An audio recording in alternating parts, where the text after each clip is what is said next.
Hi everyone, Amanda Brett here, watercolour artist from Auckland, New Zealand. Today I'm going to demonstrate how to mix a new palette and make fresh colours for new paintings and perhaps develop a new palette system for yourself. I have a palette that I use that I recommend to beginners, which is pretty much a primary palette, a red, blue and a yellow, transparent colours, and then I add in burnt sienna as well. To help me mix really lovely rich darks. And I often suggest to people that they mix their own colour wheels, for example these ones here, and the reason I suggest that is because it's a good way to get to understand your own palette and what you've already got, instead of feeling like you've got to run up the road every 5 minutes and buy another tube of paint. And apart from that, when you get there you don't know which one to buy anyway, so it doesn't make any sense to me. Anyway, so today we're talking about these colour wheels, but one of the things that I struggle with doing a colour wheel is that look at all of those options. For me, that's like going to the library and choosing a book. It's not going to happen. So it's all very well and good, and it is a good idea to mix these colour wheels to understand what your colours are going to do together, but for me it just generates too much. So I would rather have a little bit of a fool around with colour and just see what they're going to do by themselves. For example, little quick look at something. Now I don't know if you can see, I have to stand up, all that beautifulness in here. Wow, look at all that texture. It's totally stunning. So get that out of the way. So we're going to look at also developing a palette, and also, and this is just one of 100 ways. Remember that colour theory is so vast that it's just such a huge topic. And don't forget, your vision and what you see in colour is different from what I will see in colour. So you must work on a system of colours that you like for yourself, because you don't know what other people can see and how they're going to see colours. For example, somebody might think of a specific blue that I think of as warm, and they might think of it as a cool colour, or they might see more cool tones coming through. You and I might see it as a warm colour, because we might see, for example, French ultramarine, but somebody with different vision to you and me will see a lot of yellow in it. So you must work on mixing colours that you like for yourself. The other thing we're going to look at is a proprietary colour wheel. Now, the only thing I would say about these for watercolour artists is don't try and match the colours. And the reason I say that is because these colours are not based on pigments that you can buy. You can't go necessarily and buy a tube of paint that is that exact colour. You might get something that's close to it, but you're not going to get these exact colours. So the other thing that I will say about this is that mix with black. Oops, not a typical thing that we would do in watercolour. Having said that, I've got black. I've got about 4 or 5 blacks. I have lamp black. I've got neutral tint. I'm sure I've got more. I've got Payne's grey, which I think of as a black. And I'm sure there's something else, but you know, it's in the depths of my paint box tin. So typically we wouldn't use black to make a dark. Doesn't mean to say you can't, but typically we wouldn't do that. It's about choosing the pigments in your palette that will help you to mix a dark. That's really the secret of it. So for example, cobalt blue, which is one of my favorite blues, you might not be able to mix a dark out of it. Yeah, it's just not got enough tinting strength. It's very, very beautiful, but it is probably a mid-light blue. It's not a very dark blue. So that's one of the other cool things about this colour wheel on this side, it shows, where does it show? Here. I've got this a little bit high, and I'm back to front, I can see. I don't know how to do that. But it has got a value scale, and this is a tremendous tool for any watercolorist to have, and it's easier for us to have a value scale than if we were painting in other mediums, because we use white paper to start with, and then you can build up your values. So then what happens is you've got white paper to draw on, white paper to paint on, and you're building up your values from light to dark. There it is there. So do play a lot with sketching value scales, and also painting them as well with the colours that you're using for your particular painting. Let's get rid of that. I'm going to keep my colour wheel. I'm going to turn everything around and then be back to you in just a second. Hello everybody, back again. So this morning, Amy, my darling daughter, selected 3 colours for me to make a palette from.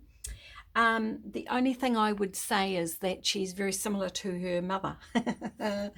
And so she's chosen colours that I really like. So yay, maybe I should get somebody I don't know very well to select some colours, but never mind, this is what we're going. So the first one that I'm going to play with today is this May Green, which is amazingly beautiful. And let's just see what we can make of this. So here's my May Green. I've just spritzed my palette, and this is a process that I go through quite a lot when I'm fooling around with a new palette. Whoopsie, this jolly thing is going to keep falling over all the time. So May Green, what am I going to put with that? Well, if I was to look at my colour wheel, let's go the other way.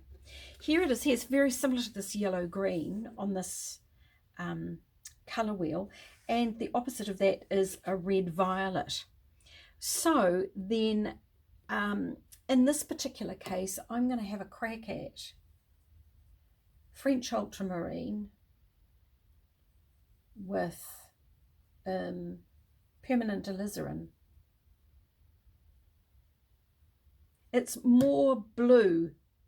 Mine's more to this one, which pleases me. This colour just doesn't do anything for me at all. Never has. I don't think it ever will.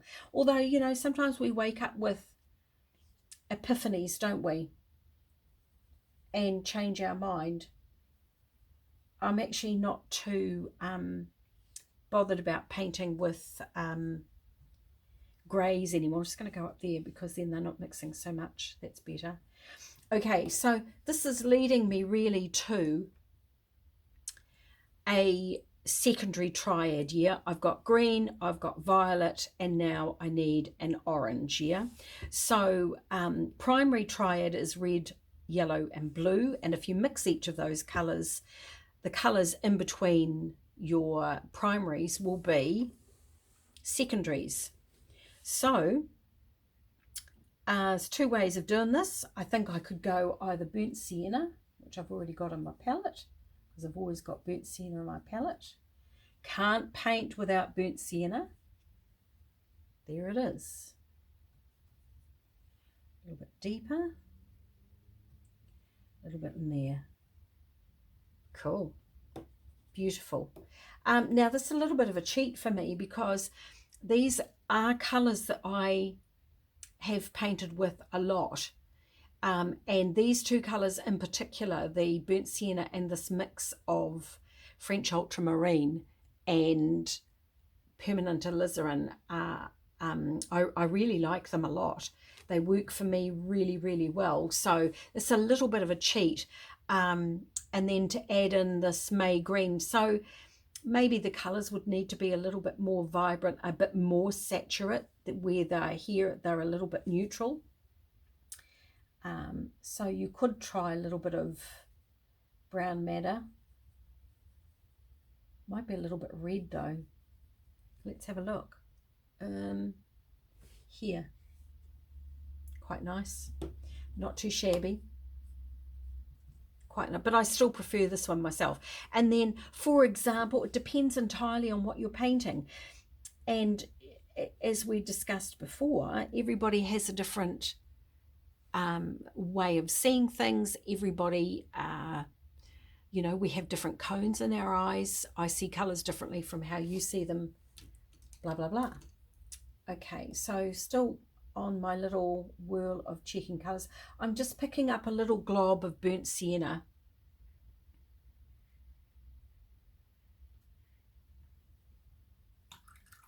I think one of the things that I really love, because I love burnt sienna, and some of you will already know that, I really love how burnt sienna interacts with this blue and this red. So for me, it might be a dominance of this violet colour, because, oopsie, just about knocked myself out, because what I can do with that violet is I can make it bluer.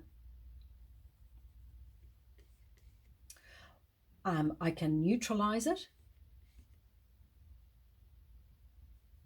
I can warm that up a little bit in a different way. Look how grey it's become. So there's actually a wide variety of things that you can do with this particular palette, and then maybe use the May green for an accent colour. Again, it's entirely up to you what you think you want to do with it. That's the thing, is just, you know, come up with something that's going to be workable for you, but also focus on a dominance. As I said, dominance for me would be the violet colour, maybe moving to a grey with some varied washes in the background to start it with, a little bit of the burnt sienna as your non-dominant colour, and the accent might be that May green. And there's nothing to say that you couldn't do it another way around. Depends on what you're doing. Okay, next colour that Amy chose for me is Manganese Violet. Now this colour has been in this well for about maybe 4 years, 5 years, and I play with it from time to time, but that's as far as I get with it. I don't know why, it just doesn't really, and yet it's a perfect partner for Cobalt Violet, for example. So here's my Manganese Violet, and again on my colour wheel, let's have a look. You know, because it's violet, I'm going to end up, look, here we go here. Because it's a red violet, I'm going to end up with, let's go this way. Whoopsie, can't move it around fast enough.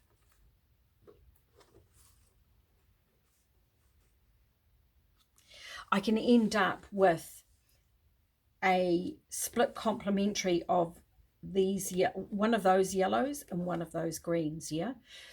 I think an important thing to remember is that if you're going to do the split complementary thing, is to alternate your darks and your lights and work out whether you can get a very, very dark value out of it.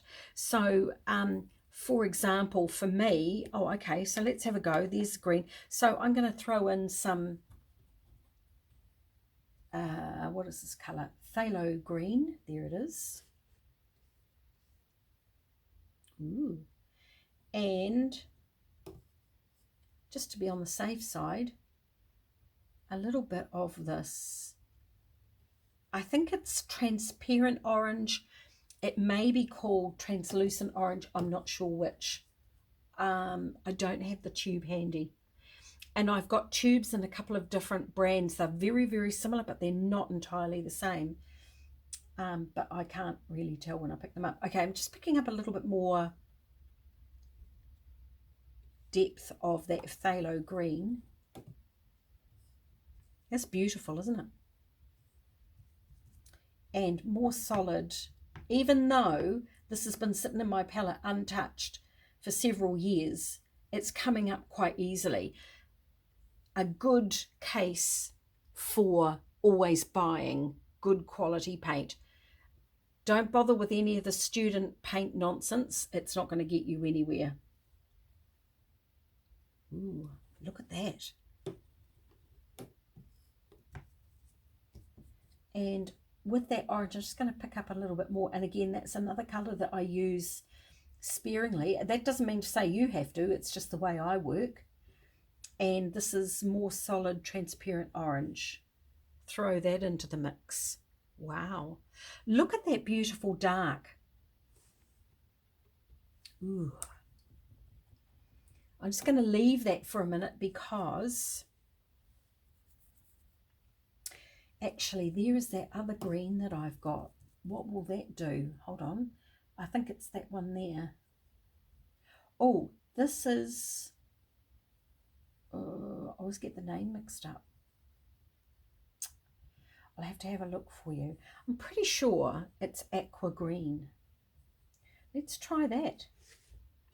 Sometimes you get a really nice surprise when you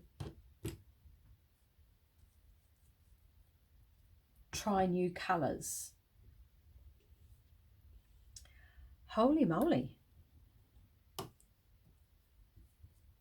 And a little bit more of that orange. Just stick with that for now and see what happens.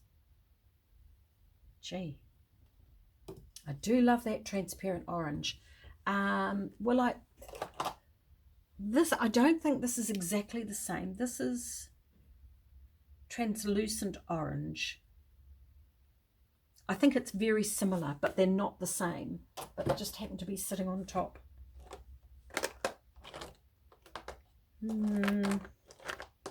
Can't see it easily. Did I put it in there? These are the little bag of tricks I got out just in case. What's that one? No. I'll have to have a look. I don't know. Oh, I've got all sorts of rubber all over the place. You know what it's like.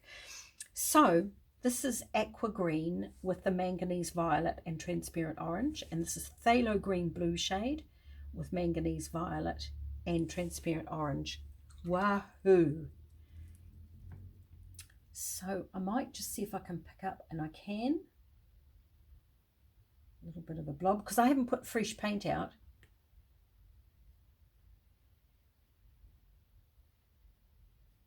Just want to see what it will do. Oh, wrong colour. When they're wet, when they're damp.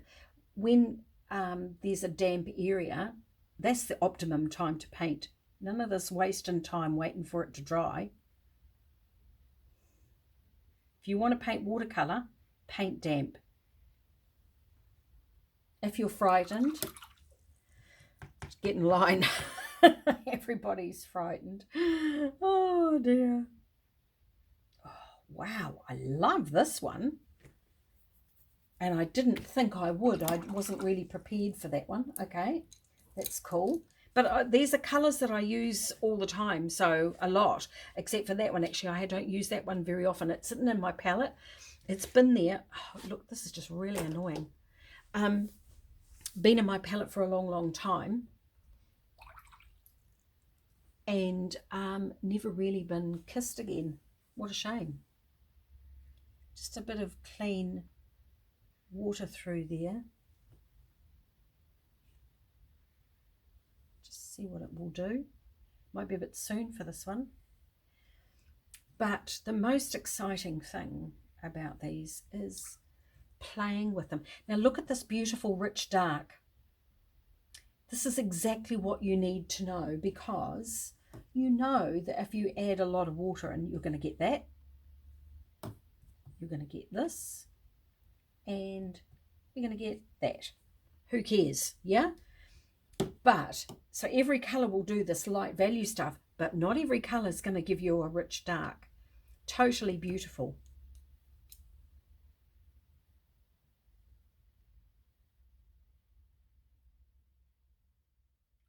Okay, now cobalt turquoise. There it is. Lovely, cool, greeny. Yeah, green. Yeah? I call it a green. Little bit of solid colour, a little bit with just plain water, a little bit more. Now that's been on my palette for a week, that blob, and look how gorgeous it is. Please do not waste your money on student paint. Okay, now this is a colour I discovered while I was painting next to a buddy of mine, and she had this gorgeous colour, and so of course I immediately went out and bought it. This is magnesium brown, chalky and gorgeous. I love it. And with that colour, I really love brown madder. Look at this. Ooh. Okie dokie. Right. Let's see what we can make them do together. A little bit more of that turquoise here. So I've got a bit of a blob on the end of my brush, because it's the only way to paint.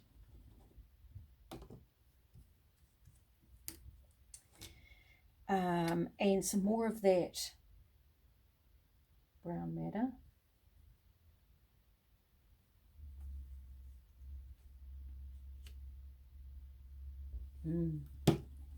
Oh, look how it's all separated out. I did not expect cobalt turquoise to do that.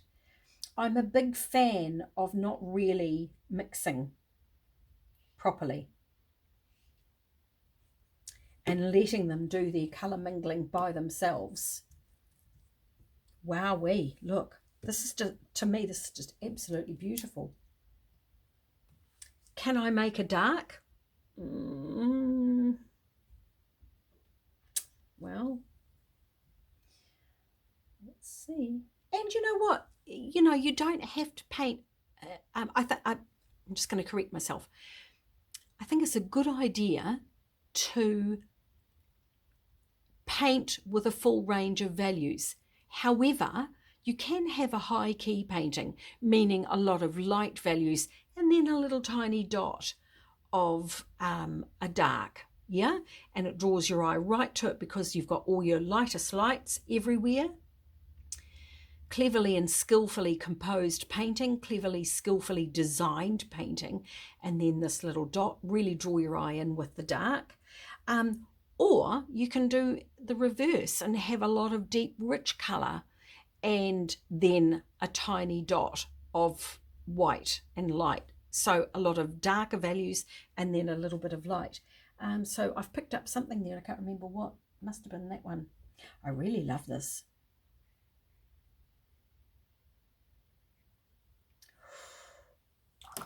Ooh, I feel like a painting coming on.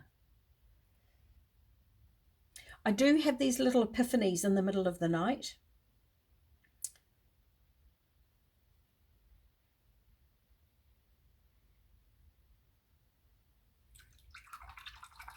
Okay, so I did do a painting with a version of this years ago that's reminding me, and I think I used this colour here. Now this colour again has been on my palette forever. This is Phthalo Turquoise. Can I pick up? It's been around for a while. It's a little bit hard and nasty. I'll give it another whirl with that. Oops. Just trying to pick up some dark. My brush is all split out, stupid thing. Okay. And here's my magnesium brown. And here's my, can't remember the name of it, brown madder. Beautiful. Both of them stunning. So this is how I get to my colours, and sometimes it's just refreshing my memory about what I want to do with something. A little bit of a splash in there, just water. Always like to see what it does. I know what it does, but I like to do it. And I think that's dry as well. Oh, look at that lovely background. Look how green it is. I'm really loving this beautiful light that's showing in here. It's really amazing. Can I do this without making a big mess? Unlikely. Let's do it anyway. Look at that. And I know I did 2 or 3 of those abstracts with the same palette, and they must have really worked because they're all sold. Yay. So I'm not the only one who liked them. So for me, a combination of those two is really exciting. You know, if you couldn't get this dark enough, let's have a go with that. With this dark value brown madder. Is that what it's called? Yes, brown madder. It's quite interesting because it too is quite chalky. So the magnesium brown and the brown madder are quite chalky, but I like them. That's the turquoise going in. Interesting though. Just dropping a little bit of water just to see what they do. But I wonder, I think it would be better with that. Now, I don't think I used it in this way when I did this painting. It was about, I was in England. It was a couple of 3 years ago when I did some workshops. At the watershed, that's where it was. Hello, Alison. Let's just see if we can get a dark. So the difference will be is that this beautiful turquoise, phthalo turquoise, is transparent and the brown madder is not. Let me just get that tube out and have a look to see what it says.